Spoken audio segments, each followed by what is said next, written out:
Well, hello there. My name is Ian, and welcome to the Pleasuredome.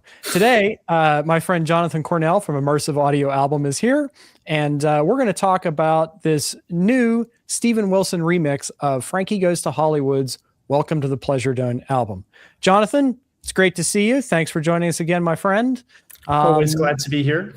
And it's always a pleasure. And so let's talk about this record. So our usual formula is that we start by talking about previous 5.1 mixes of a certain group. Now, I wasn't aware of a previous 5.1 mix, but you brought a compilation released on SACD to my attention, which is really interesting. Yeah, so I want to say way back in 2001 or 2002, there was a kind of greatest hits collection called Rage Hard, the Sonic Collection, which was released on SACD with 5.1 mixes.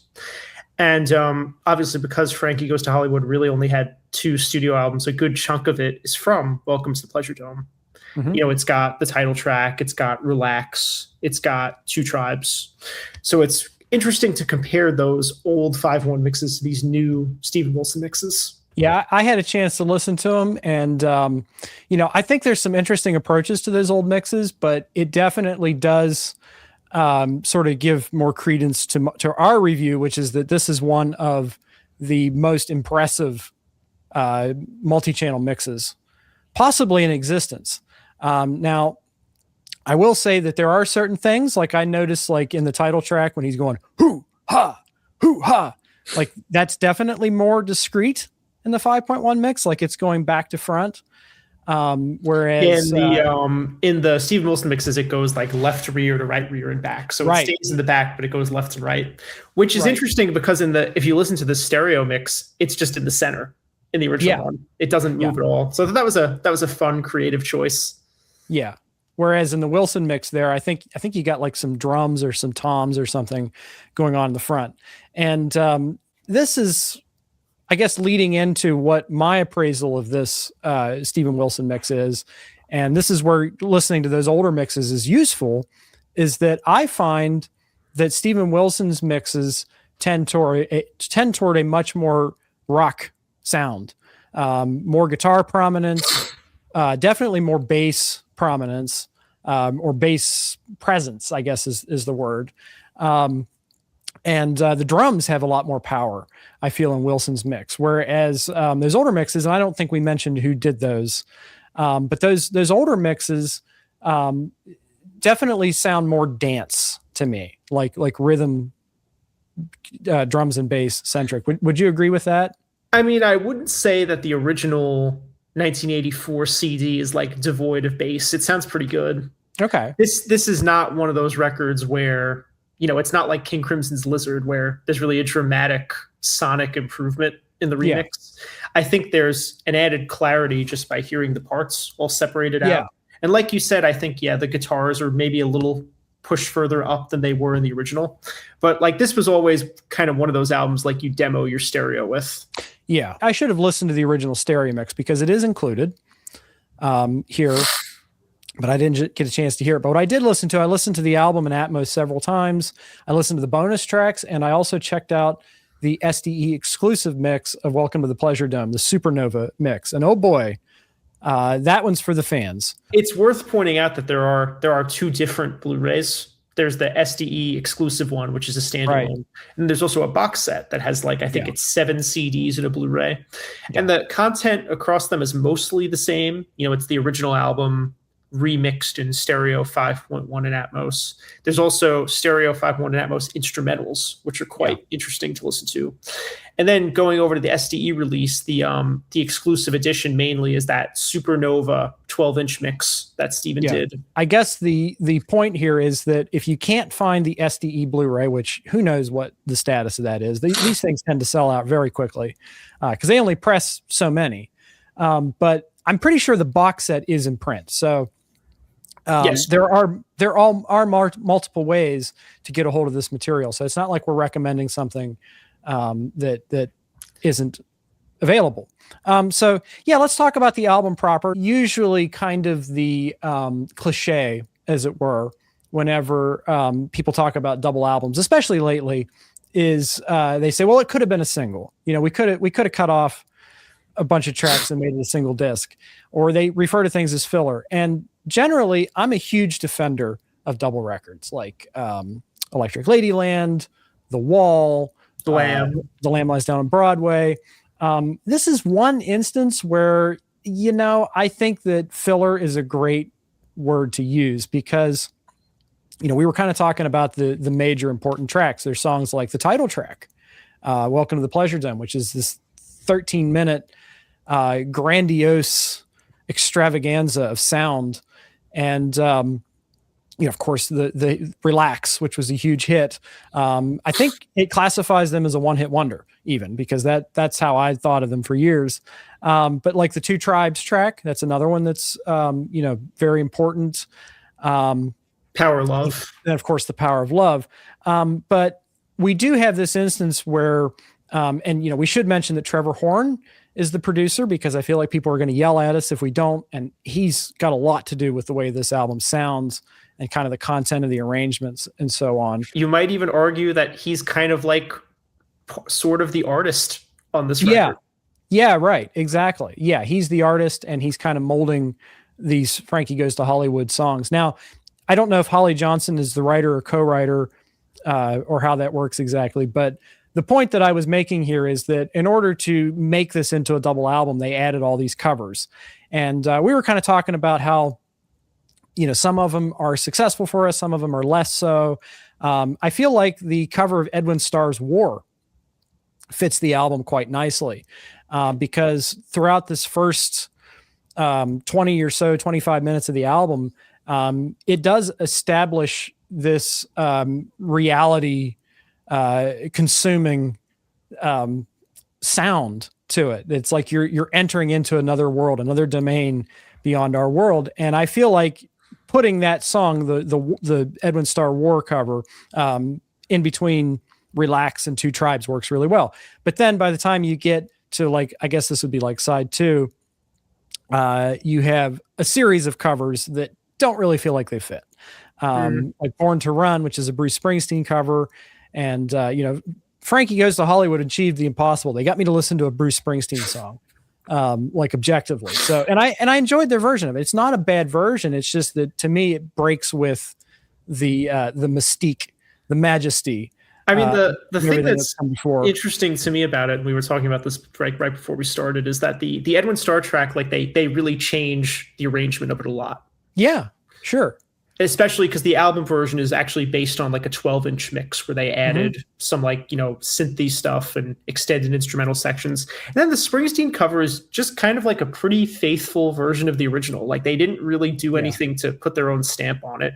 I mean, Holly Johnson has a great voice. I think he does the vocals very credibly on it, but it doesn't have like that. It just sort of sounds like a band. It doesn't have that like otherworldliness that some of the other songs of this record do. So I understand where you're coming from there.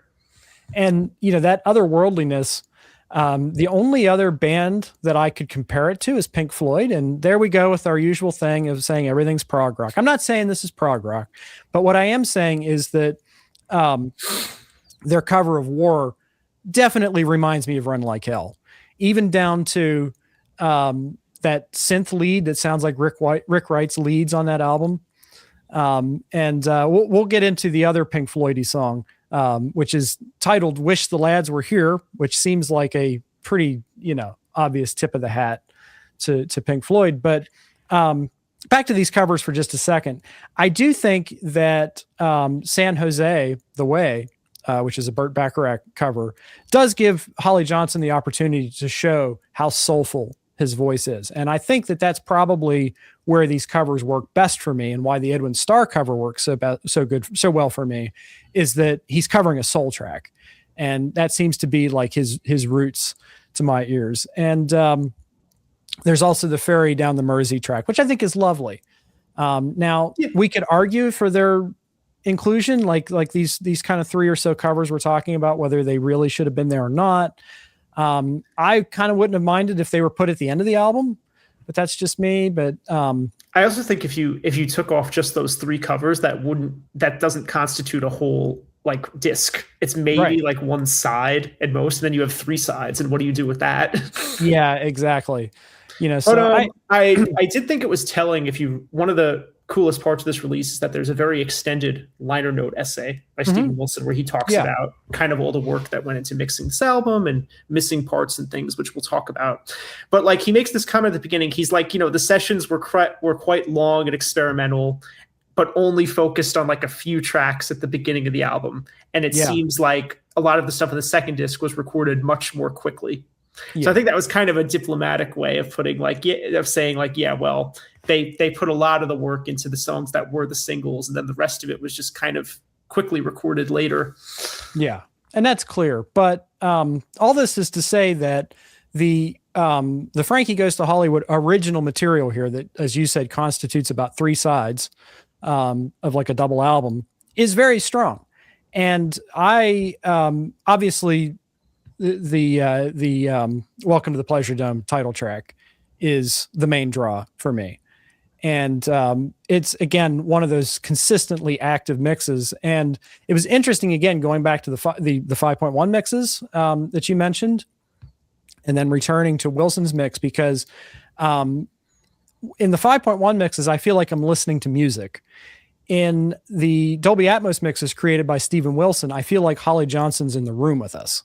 Like that's the level of immersion that this track gives me. And I like playing with like far field sounds and more up close sounds.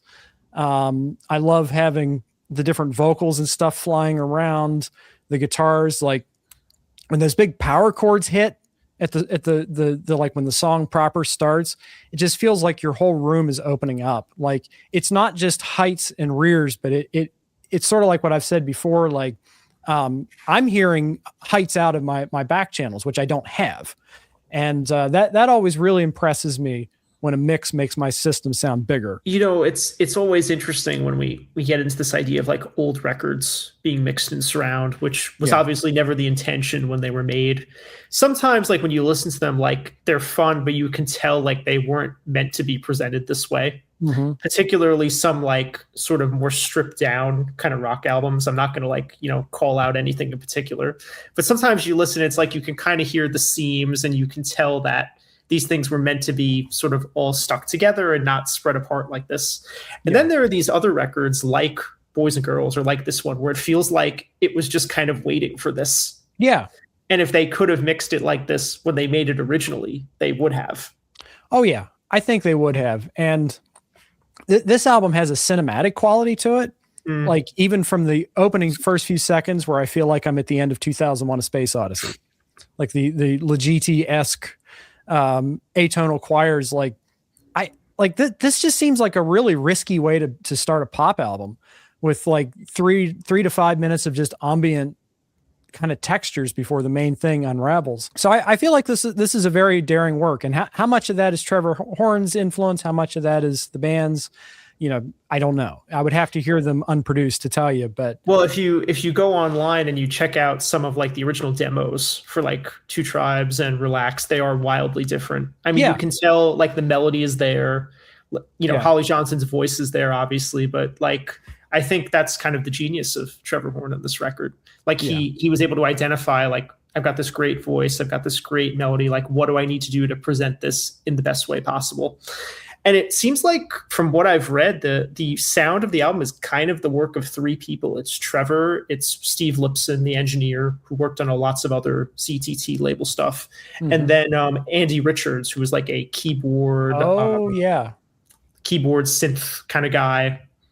And between the 3 of them, that was kind of like the sound of the album, using all these synths and digital gear and stuff that had never really been used before on pop records. Yeah, and Andy Richards, of course, would appear on Power Windows and Hold Your Fire, the late 80s Rush records. And those are 2 very favorite albums of mine. And I think it's no coincidence that Geddy Lee approached Trevor Horn to produce Grace Under Pressure initially. So I think those guys were listening. But anyway, one thing I can say is that, if you've seen any interviews with Steven Wilson or, read anything about him, that Trevor Horn's one of his favorite producers and like a huge influence on him. So the first Trevor Horn produced album that he mixed was this record called The Lexicon of Love by ABC, which also came out as an SDE exclusive a couple of years ago. So when I interviewed Steven, at like the beginning of 2024, I was like, so like, are you going to mix more Trevor Horn produced records? And he was like, I've already mixed one more record, but like, I can't tell you what it is. And that sort of, led into this whole speculative thing on the forums for like 2 years where people were like, what's the next record that he mixed? And of course it turned out to be Welcome to the Pleasuredome. But I think this is kind of like for fans of this kind of genre of music, this is like a, holy grail surround title. Like it's an album that when you would go on forums and people would post like, these are the classic records I want to hear in surround, you'd see this one come up a fair bit. Yeah. And understandably so. Now I want to skip ahead to what I guess is maybe the final side of the record. Because what I had in my notes is as soon as Wish the Lads Were Here, I was like, okay, we're back on track, because we have like this high energy funk thing going on, and it feels much more in the style of what we heard previously. Now, the whole second half of that really surprised me, because again, it's like those of you who were disappointed that Steven Wilson didn't remix Wish You Were Here, this is maybe the closest we would get to Wilson's interpretation of Welcome to the Machine. You're talking about the that instrumental piece, the Ballad of 32. The Ballad of 32, which is, I guess, on the back of the record indexed as its own track, but when you play it on the Blu-ray, they're indexed as one track, and that's why they're kind of stuck together in my mind. But yeah, like that was, I knew the record, and that was never like a track that I considered like a standout. Just this nice little like atmospheric instrumental. But in the Atmos mix, I think it's one of the tracks that's most improved by being mixed in surrounds. Yeah. You've got those acoustic guitars all around you, that like wailing electric guitars and the height speakers, which is really cool. Yeah, I really enjoy that track when it comes up listening to the Atmos version. Yeah, it kind of gives me like a Parliament Funkadelic vibe, like March to the Witch's Castle or something like that, in addition to the Wish You Were Here thing. So, that's an interesting track. I mentioned that Crisco Kisses like gives me like a Prince, like that main riff is kind of Princey, maybe even like a little bit of Zappa or something, because it's kind of a weird number. But you had mentioned the Black Night, White Light. Yeah, for me, of yours. Outside of the singles, that's probably my favorite like album track. Yeah. You were saying it's got like a Alan Parsons Project kind of sound, which was a comparison I didn't think of, but I think it's pretty apt. Yeah. Yeah, I really like that track. There's a lot of space in it. You've got those like drums up front, guitar on one side, synth on the other. There's those backing vocals that come out of the back. Yeah, good track. Yeah, that one's very strong. And, I'm probably not as in love with The Power of Love, if you'll excuse my, pun here, but I'm probably not as in love with that track as maybe some other people are, but maybe that's because I don't have years and years and years of experience of listening to it. This is actually my first listen to this record, and I've heard it about 5 or 6 times. But I found this one very direct in terms of its surround presentation. With those kind of ballads, like, it's a fine line between like, sappy and heartfelt. Yeah. Overwrought. I think Holly Johnson is such a good singer that it feels like sincere. Yeah. I think this is an example of that kind of thing that works for me. And I usually don't love those kinds of tracks. And I would recommend checking out the instrumental of it, because you can hear how nice the arrangement is. Like the strings on it are super well done. It's real strings. And of course in the Atmos mix, they're in the height speakers, which is really cool.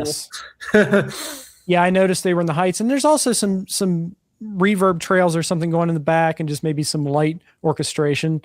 I know one song that we didn't talk about too much is Two Tribes, which seems to have like a fully orchestrated backing to it, and that really impressed me. Like I heard some like wind instruments, like flutes or something in there. I thought that was cool. That was a nice touch. Yeah, and of course, like the main feature of that song is that driving guitar thing, the da da da da da da da da. Yeah, which you can hear in the Atmos mix. It's made up of I think at least 3 parts. I think there's 2 guitars in front and 1 in the back, or maybe the part doubling it is some kind of like sampler or sequencer or something. But I mean, that's kind of the thing that's so great about the Atmos mix, is that it doesn't like rip the songs apart too much, but you can get insight into like, oh, this is how like they layered things, and this is how intricate it really is. And that's, you know, something I always love about Steven Wilson's mixes, that he lets you peek behind the curtain, but not too much that it feels like you're listening to like just a bunch of stems. Like it still feels like the song. He draws me into this material. I'm not sure that I would listen to it or reach for it naturally. Because as I'm sure that maybe some of our viewers might have guessed, this isn't really my kind of music, but the way that it's presented definitely draws me in. And I think that's a great compliment I mean, number one, the arrangements, the original production by Trevor Horn, the performances by the band, Holly Johnson's voice, but also the presentation of it goes a long way toward kind of winning me over to something that I don't think I would naturally be drawn to. So kudos to Steven for doing that. Like, I guess just going back to the beginning, it has that little like intro piece, "The World Is My Oyster," before the main the title track kicks in. One of the things I thought was cool is that in the original mix, that first vocal where he goes, "The world is my," it comes from like the right side only. Yes. In the original stereo mix, which is especially strange if like you're listening on headphones. It comes from way over there. And in the there are a couple instances of that throughout the record. Like at the beginning of War 2, the vocal is on the left. Yeah. You know, he goes, "There's got to be a better way," before the rest of the band kicks in. And in the Atmos mix, he kept all of those weird pans. Did you notice? Sorry to interrupt, but did you notice in San Jose that the bass is all the way to the left? Yeah, that's another example of that. Sorry, go ahead. I was just saying, I thought it was cool that he kept all those sort of unusual pans. And some of them are even like expanded on. Like there's a, during the last like break in War before the band comes back in, the vocal like goes all the way around you. You know, "There's got to be a better way. Say it again." It pans all the way around before that big synth comes back in. It's a lot of these good, like, you know, attention grabbing moments that pull you back in. There's a lot of like things swirling around in this mix. Yeah, I made a note. It's "The Only Star in Heaven." Cool lady vocals, round and round at the end. I mean, a couple of them that jumped out to me, there's a lot, but throughout Welcome to the Pleasuredome, there's like this sort of like clicky sequencer part, and it constantly like oscillates between the two sides. Like you just shifting between your head the whole time. You can really hear it right after the like Steve Howe acoustic solo. We didn't talk about Steve Howe. We need to talk about Steve Howe. That's true. So, he's on this record. That makes it a yes album. Adding more credence to your theory that everything is actually prog. Secretly, it's prog gate. He's playing like a lot of strums, which is, you know, unusually, I think, simplistic for what you would expect Steve Howe to play. But it's interesting how as soon as like you hear that strum ring out, it's like, oh yeah, I hear that. That is the same guy on Roundabout. It's very clear to me, but it's so well captured is the thing is that instrument has so much life to it. Now, you said something about a acoustic solo. I'm not sure I caught that.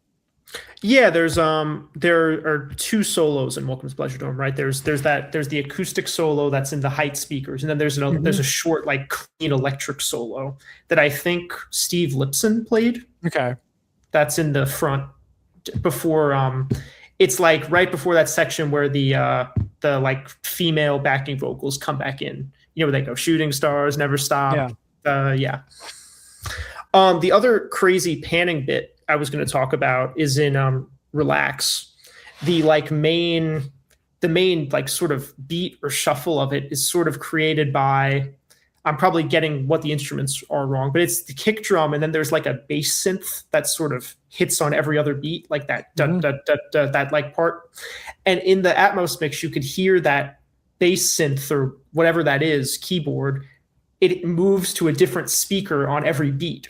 It's like, wow. Yeah. I think I probably noticed that, but I don't think I made a note of it. It just sort of feels like when you're listening to it, it just kind of feels like you're in it. You know what I mean? Yeah. It doesn't. Yeah. It's so fast that it doesn't really. You don't really pick it out, but Yeah, it doesn't register, but yeah, your brain knows. there's lots of like delays and reverbs on this record.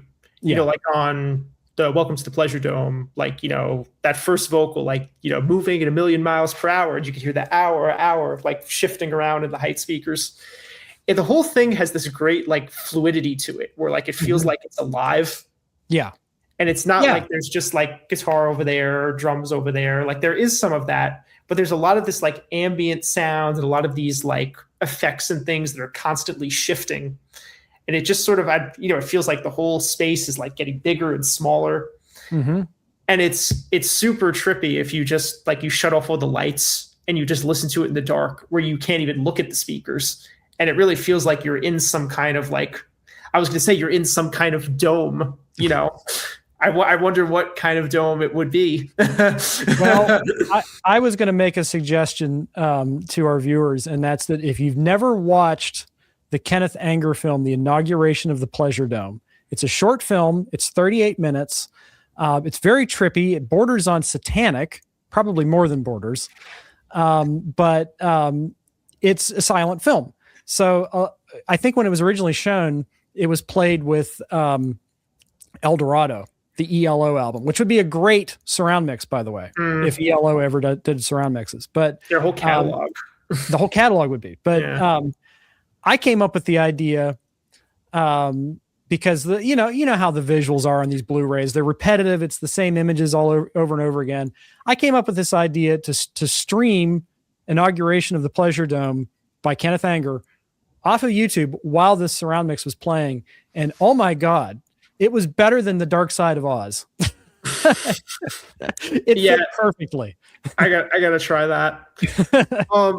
You know, while we're talking about the Atmos mix, I think another thing we should talk about is like what were the difficulties of making it? Like what were the things that were missing that Steven Wilson liner note essay that he mentioned? And I think it goes to show you how well he knows the material, because it was the most like granular things.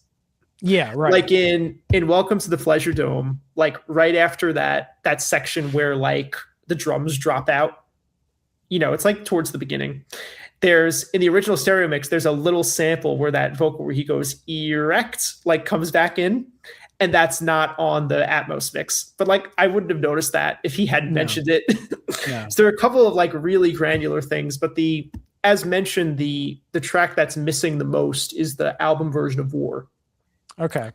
Because the version on the album is based off of one of those like 12-inch mixes. Yeah.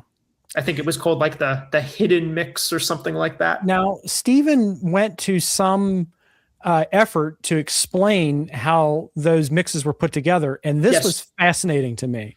I had never known how these things were put together. So do you want to talk about that a little bit? Yeah, I think it was that they would bounce out like isolated sections of the song and then kind of like edit those together. Sometimes they'd loop them or extend them. And or put new performances on them as they were going to tape, which is interesting. Yes. So as people who know the record know, throughout the album version of War, there's that like Ronald Reagan impersonation, which kind of like it's sort of cheeky, but it adds a fun bit of atmosphere to it. Apparently, like that was flown in, it was like printed directly to the master. Like they had that on probably like a 1/4-inch tape. And it was just dropped onto the mix as it was being printed to the 2-channel master. So they didn't have the isolated element of that. So it sounds like what they were able to do in the Atmos mix, because like some of it is there, but not all of it. Yeah. Maybe like some demixing was used to try to extract it from the stereo master, but like only parts of it are there and not the whole thing. Oh, okay. So, that's interesting. You know, it's obviously it's never ideal when you have missing parts, but I think, you know, it goes to show you that, especially with, you know, Steven, he's always trying to do the best he can to make it the most complete it can be. Well, I Googled just for the heck of it, because I wanted to talk with some authority. What artists influenced Frankie Goes to Hollywood? And I mean, this was AI, so, you know, it could be garbage. But they mentioned Pink Floyd, which, okay, I hear that, but Emerson, Lake and Palmer, and that wouldn't necessarily be an obvious one. But and then obviously like Edwin Starr, you know, those covers that they did, those are obvious influences, but yeah, it's some, some prog, some soul, some funk. well, Yeah. look, I've done the reversible cover art thing, and maybe we'll throw this up as like a graphic or something, but this album cover is a 60s throwback to me. Like, this almost reminds me of what was the Rolling Stone, your Majesty's Satanic Requests or something like that. Yeah. That's almost what this cover reminds me of. I don't know if anybody else has mentioned that before, but I thought I would point that out. It seems very hippie, like new age hippie or something like that. I guess we could briefly touch on the Supernova mix. We could talk about we should talk about the bonus tracks. I didn't listen to them very much. But you were explaining to me that these were an attempt to recreate those 7-inch and 12-inch mixes. So there's 6 bonus tracks, I think. There's the original album version of War, which doesn't have all that extra stuff they did on the 12-inch mix. It's just like a very straightforward cover of the Edwin Starr original, like Born to Run. Okay. So that was released as a B-side, I think. So that's one of the bonus tracks. There's an extended version of Ferry Cross the Mersey, which is nice. Mm-hmm. There's a song called Happy High that was a B-side, which is like fine. It's not a standout for me, but it sounds good in Atmos. Yeah. And there's a like 12-inch version of Relax that's mixed in surround, which is it's very cool. different. Yes. It's very, very different. Yeah. And there are like, you could do a whole video getting into it, but there's so many variations of these songs. Like, there's also like this New York mix of Relax. There are tons of different versions that were made back in the 80s. So, yeah. Now, I had mentioned that about halfway through this week, I reached peak Frankie when I played the Welcome to the Pleasuredome Supernova mix, because this thing is 30 minutes on the dot. That's longer than most prog songs are. Yeah, I mean, I think it's cool that they did it as like an exclusive for the SDE edition. But like, yeah, I mean, that bass line could go on forever in Welcome to the Pleasuredome. Like, it feels like it does. it's such a good hook. But yeah, it's very much like a for the super fans kind of thing. Yeah. Like, I've listened to it like 1 or 2 times. It's not something I'm like raring to go back to. I'd rather just listen to the record in Atmos. Same here.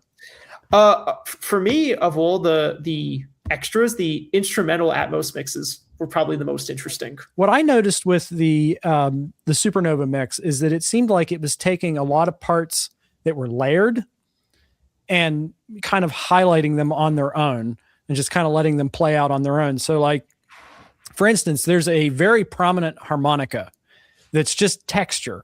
It's mixed very low in the Atmos mix. But like in the Supernova mix, it has its own section where you get to hear that spread out. And I do think I noticed some little performances and moments here and there that didn't make the album edit, but that I don't know if I'm right or not.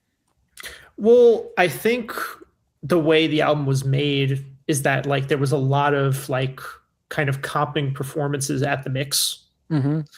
Like, another one of the songs where Steven mentions that there were some alternate parts used was The Power of Love. He said some of the vocals are different than the original.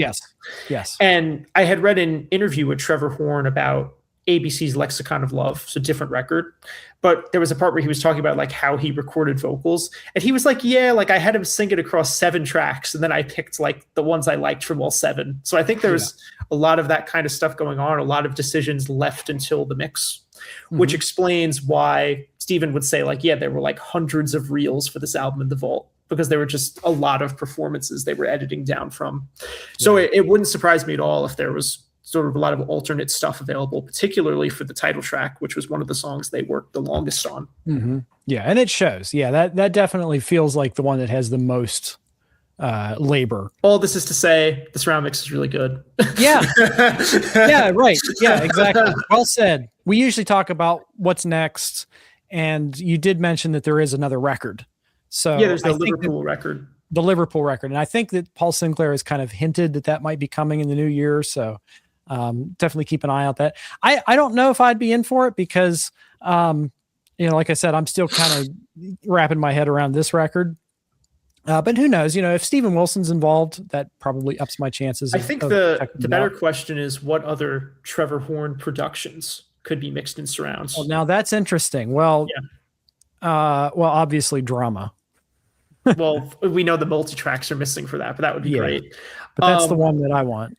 And the other one that's like this kind of like Frankie, like this grandiose, like they spent months working on it, is this record called Slave to the Rhythm by Grace Jones. Oh, yeah. And that would be an incredible surround mix if they were up to the challenge of doing it. Yeah. I would have to be more familiar with other Trevor Horn productions to tell you, but I know we've mentioned 90125 would be an excellent surround mix, and I think that there's enough interest in it that needs to happen at some point. But yeah, if you're watching this, be sure to let us know maybe some Trevor Horn records you would like to see mixed for surround sound, because I think he's a gifted producer. I totally understand why Rush would want to work with him. He didn't want to work with Rush. It does make me wonder, what would a Trevor Horn produced, say, Grace Under Pressure or Power Windows sound like? I think that would have been incredible. But there's a let us know. There's a Simple Minds record that he produced that would be interesting in surround, and a bunch of pretty much all their records except for that one have been done in surround, which is interesting. Like they've done, Once Upon a Time, Sparkle in the Rain. I forgot what it's called, that album, but it has that song Belfast Child on it. That was a hit. Street Fighting Years. Let us know what Trevor Horn records you would like to hear mixed for surround. Maybe potentially get this box set an SDE treatment. Don't forget also to like the video and to subscribe to both of our channels. So when you go to subscribe to my channel, or Jonathan's, depending on how your algorithm brought this to you, you will see a link to subscribe to both of our channels. So I've seen or at least my analytics, and like 50% of my viewers who watch aren't subscribed. So we would appreciate that effort. Jonathan, maybe we could talk a little bit about what our plans are in the immediate future for the channels, because we got a couple of really interesting topics I think we've got rolling around. Yeah, well, we've got Tales from Topographic Oceans that comes out at the top of next month. So I think that'll be our next new record review. Yes, and we're going to do that in an epic fashion that as such an epic album deserves. Exactly. Right? Yeah, we might have Mike around for that, so that would be fun. Yeah, I think we're hoping to do the kind of 4-way thing like we did for the our favorites of 2025. But another idea we've been kicking around is what are our favorite albums that we discovered only because they had a surround mix? We're also talking about doing a late December catch-up video, because my copy of iRobot finally arrived. It was in customs hell forever. But we might talk about the Phil Collins record, No Jacket Required. And I think there's a new Yes record, not Topographic Oceans. There's a new Yes release that we can address, and a few other things. Trevor Horn's on that record. And Trevor Horn is on that record. The only way you can keep up with our reviews and what we're going to talk about next, because as we've been talking, we might pivot to talking, more about Atmos in general sense, and an Atmos FAQ video, I think is on the horizon. Sort of how to make a simple multi-channel setup. So I think we're going to go for more enthusiast type topics as well as reviews. Well, I would hope, as we're doing these reviews where we're saying there are all these things spinning around the room and there's guitars coming from behind you. Some people are I want to hear what that sounds like. Yeah. And I think we have an opportunity to do that. So, yeah, the only way to keep up with our updates is by subscribing to the channel. Go buy the box set, check SDE, see if they have some copies. Sometimes SDE does reprint stuff, so it's worthwhile subscribing to their newsletter. Anyway, Jonathan, I want to thank you once again for joining me. It's been fun as always, and I'll see you real soon, my friend. All right, take care. You too.